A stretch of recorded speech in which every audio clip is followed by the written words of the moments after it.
Part 2, Chapter 2, Night, Continued. Section 3. Marya Timofyevna's room was twice as large as the one occupied by the captain, and furnished in the same rough style, but the table in front of the sofa was covered with a gay-coloured tablecloth, and on it a lamp was burning. There was a handsome carpet on the floor.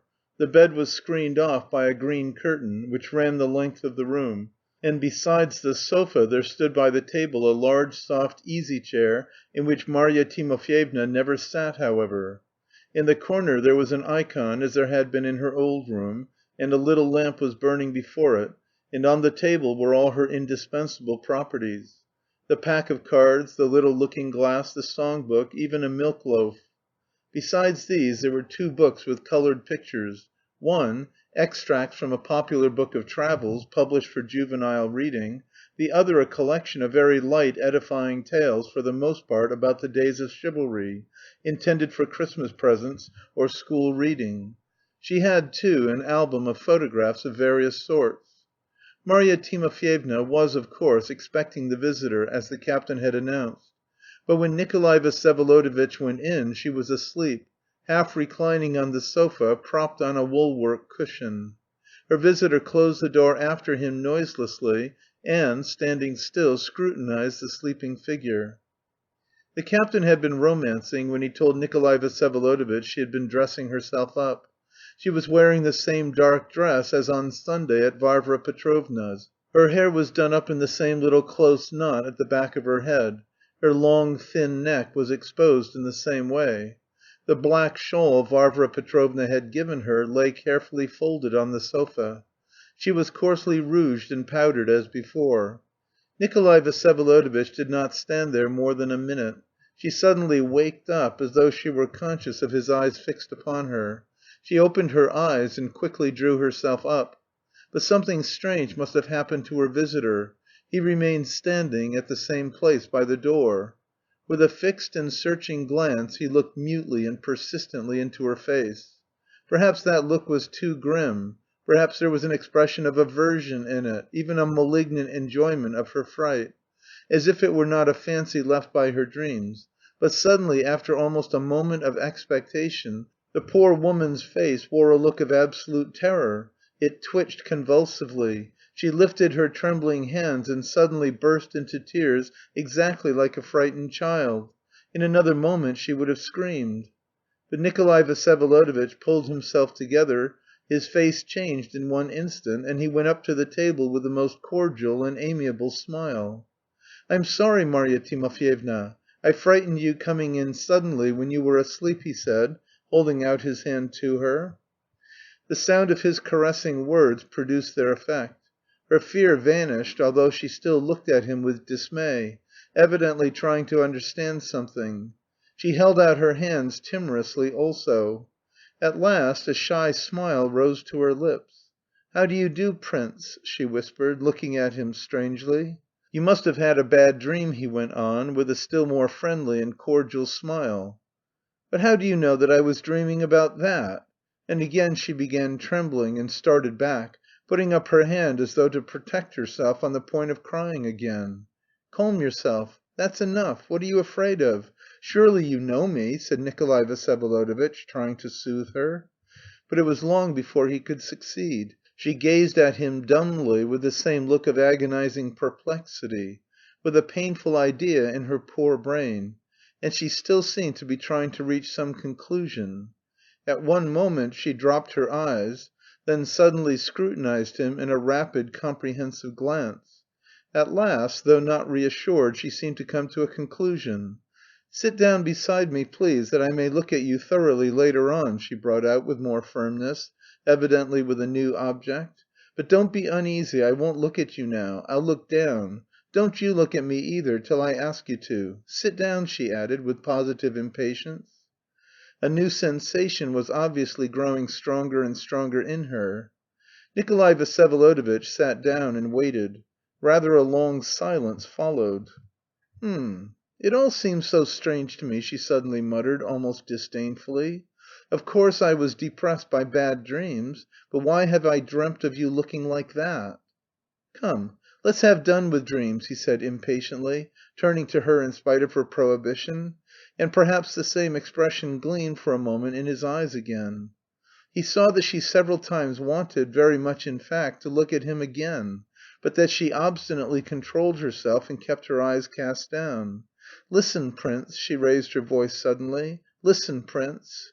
"Why do you turn away? Why don't you look at me? What's the object of this farce?" he cried, losing patience.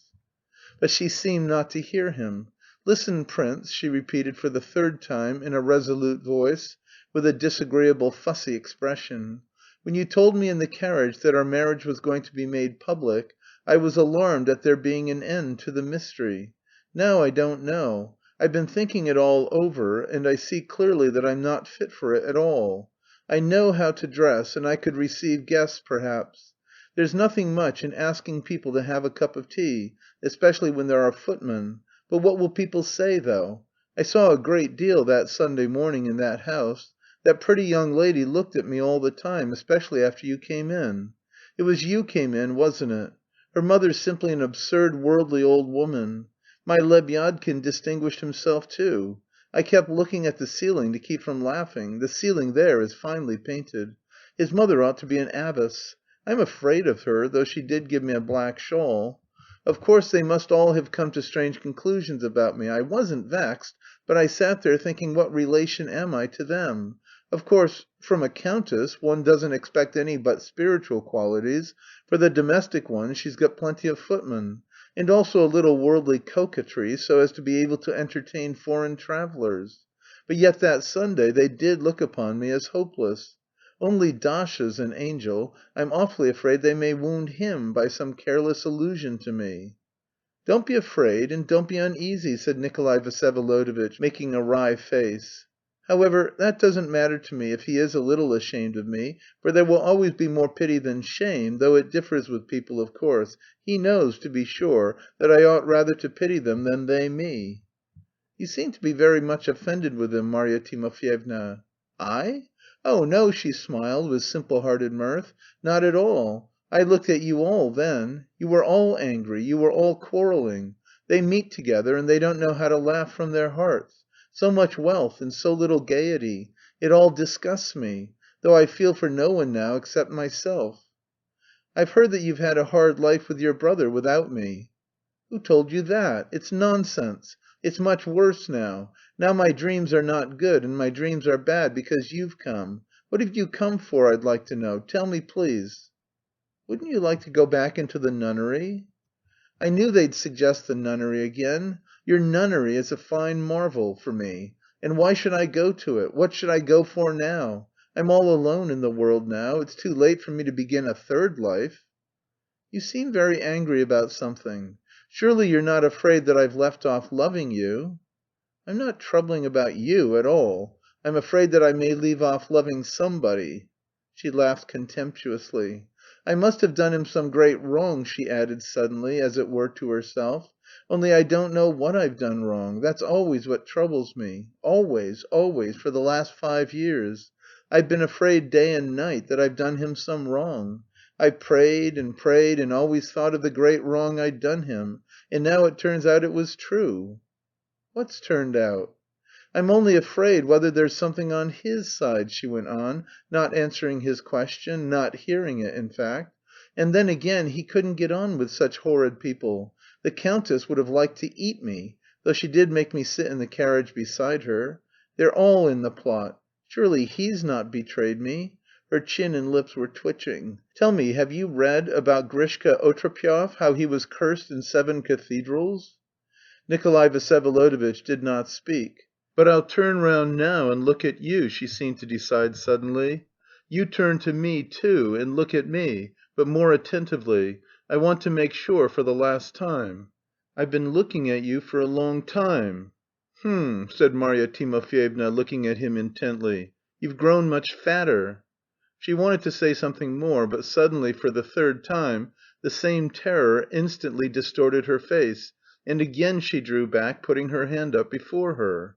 "What's the matter with you?" cried Nikolay Vsyevolodovitch, almost enraged. But her panic lasted only 1 instant. Her face worked with a sort of strange smile, suspicious and unpleasant. I beg you, prince, get up and come in," she brought out suddenly in a firm, emphatic voice. "Come in? Where am I to come in?" "I've been fancying for 5 years how he would come in.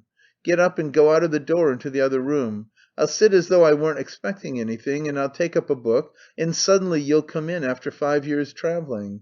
I want to see what it will be like." Nikolay Vsyevolodovitch ground his teeth and muttered something to himself. "Enough," he said, striking the table with his open hand. "I beg you to listen to me, Marya Timofyevna. Do me the favour to concentrate all your attention if you can. You're not altogether mad, you know," he broke out impatiently. "To morrow I shall make our marriage public. You never will live in a palace, get that out of your head. You want to live with me for the rest of your life, only very far away from here? In the mountains in Switzerland, there's a place there. Don't be afraid, I'll never abandon you or put you in a madhouse. I shall have money enough to live without asking anyone's help. You shall have a servant, you shall do no work at all. Everything you want that's possible shall be got for you. You shall pray, go where you like, and do what you like. I won't touch you. I won't go away from the place myself at all. If you like, I won't speak to you all my life, or if you like, you can tell me your stories every evening, as you used to do in Petersburg in the corners. I'll read aloud to you if you like, but it must be all your life in the same place, and that place is a gloomy one. Will you? Are you ready? You won't regret it, torment me with tears and curses, will you?" She listened with extreme curiosity, and for a long time she was silent, thinking. "It all seems incredible to me," she said at last, ironically and disdainfully. "I might live for 40 years in those mountains," she laughed. "What of it? Let's live 40 years then," said Nikolay Vsyevolodovitch, scowling. "H'm. I won't come for anything." "Not even with me?" "And what are you that I should go with you? I'm to sit on a mountain beside him for 40 years on end? A pretty story! And upon my word, how long‐suffering people have become nowadays! No, it cannot be that a falcon has become an owl. My prince is not like that," she said, raising her head proudly and triumphantly. Light seemed to dawn upon him. "What makes you call me a prince, and for whom do you take me?" he asked quickly. "Why, aren't you the prince?" "I never have been one." "So yourself, you tell me straight to my face that you're not the prince."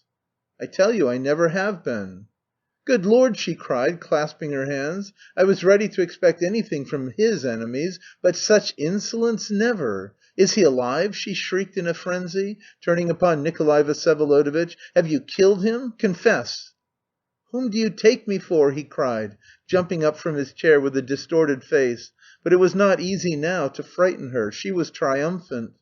"Who can tell who you are and where you've sprung from? Only my heart had misgivings all these 5 years of all the intrigues, and I've been sitting here wondering what blind owl was making up to me. No, my dear, you're a poor actor, worse than Lebyadkin even. Give my humble greetings to the countess, and tell her to send someone better than you. Has she hired you? Tell me, have they given you a place in her kitchen out of charity? I see through your deception. I understand you all, every one of you." He seized her firmly above the elbow. She laughed in his face. "You're like him, very like. Perhaps you're a relation. You're a sly lot. Only mine is a bright falcon and a prince, and you're an owl and a shopman. Mine will bow down to God if it pleases him, and won't if it doesn't. And Shatushka, he's my dear, my darling, slapped you on the cheeks, my Lebyadkin told me. And what were you afraid of then, when you came in? Who had frightened you then? When I saw your mean face, after I'd fallen down and you picked me up, it was like a worm crawling into my heart. It's not he, I thought, not he! My falcon would never have been ashamed of me before a fashionable young lady. Oh, heavens! That alone kept me happy for those 5 years that my falcon was living somewhere beyond the mountains, soaring, gazing at the sun. Tell me, you impostor, have you got much by it? Did you need a big bribe to consent? I wouldn't have given you a farthing. Ha ha ha! Ha ha!" "Ah, idiot!" snarled Nikolay Vsyevolodovitch, still holding her tight by the arm. "Go away, impostor!" she shouted peremptorily. "I'm the wife of my prince. I'm not afraid of your knife." "Knife?" "Yes, knife. You've a knife in your pocket. You thought I was asleep, but I saw it. When you came in just now you took out your knife." "What are you saying, unhappy creature? What dreams you have!" he exclaimed, pushing her away from him with all his might, so that her head and shoulders fell painfully against the sofa. He was rushing away, but she at once flew to overtake him, limping and hopping, and though Lebyadkin, panic stricken, held her back with all his might, she succeeded in shouting after him into the darkness, shrieking and laughing: "A curse on you, Grishka Otrepyev!" End of Part Two, Chapter 2, Section 3,